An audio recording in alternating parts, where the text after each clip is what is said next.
I'd be interested in hearing your views as I've watched the debate in Australia over recent years, particularly in the context of Me Too, in the context of inappropriate behaviour in the public space in Australia and the uproar, including legal, over some things that happened in the Australian Parliament amongst staffers and the public furore that's followed.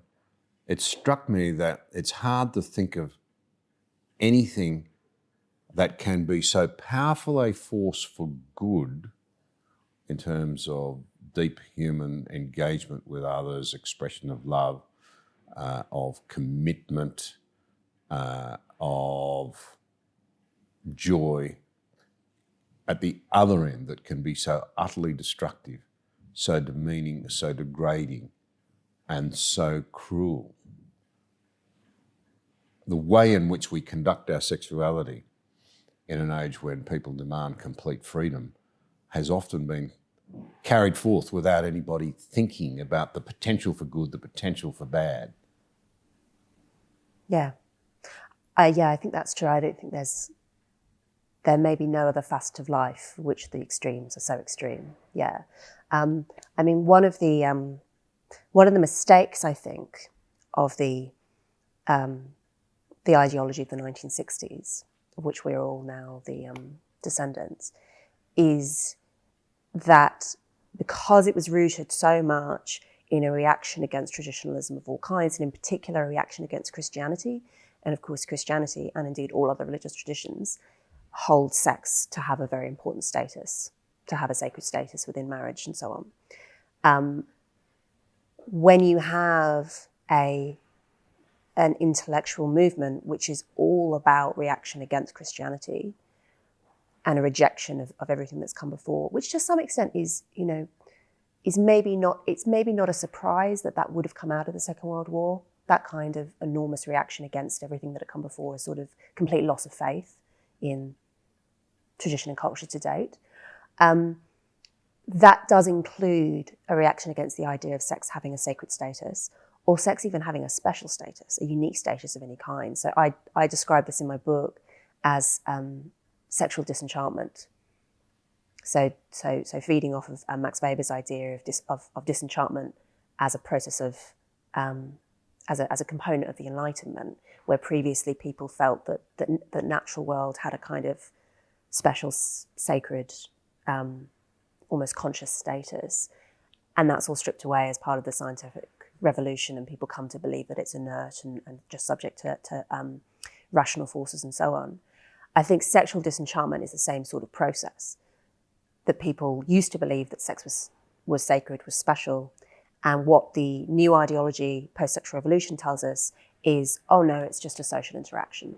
You can buy it, you can sell it, you can treat it as meaningless. If you want to attach special status to it, then fine, whatever.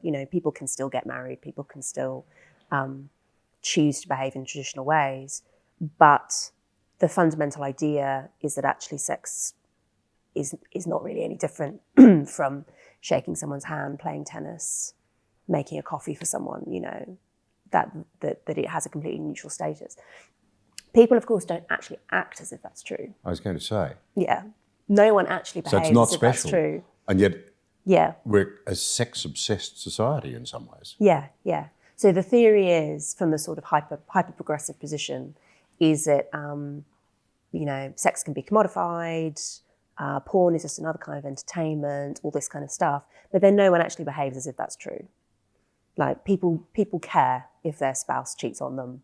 People care if their boss is sexually inappropriate to them. It's this funny component of Me Too, where on the one hand you have enormous distress at sexual inappropriateness in various circumstances, including particularly in the workplace. So, I, as a journalist, this is obviously something that's been a big deal in journalism. I know a lot of female journalists who, on the one hand, will be enormously upset at, say, inappropriate touching, or being asked out on a date by a senior colleague, all this kind of stuff, which is felt to be completely inappropriate because sex should be outside of the professional realm, you know. But then on the one hand, support the decriminalisation of the sex industry and would say that sex work, so-called, I don't use that phrase, but would say that sex work is just the same as any other kind of work and that we shouldn't be stigmatising pornography or whatever. And I'm like, come on. So sexual touching in your workplace, that's beyond the pale. But actually having a whole industry which is entirely based on sex, which is, you know, where the buying and selling of sex is the point of the industry. You know, I think what on earth does sexual harassment look like in a brothel? How can you have these? And I think what's going on there is people are trying to hold to the idea of sexual disenchantment in an intellectual way, but actually it's not true. You know, people feel very strongly, instinctively, that sex does have a special status, even if they try and deny it to themselves. And I think that this whole effort to try and pretend otherwise has been an enormous mistake.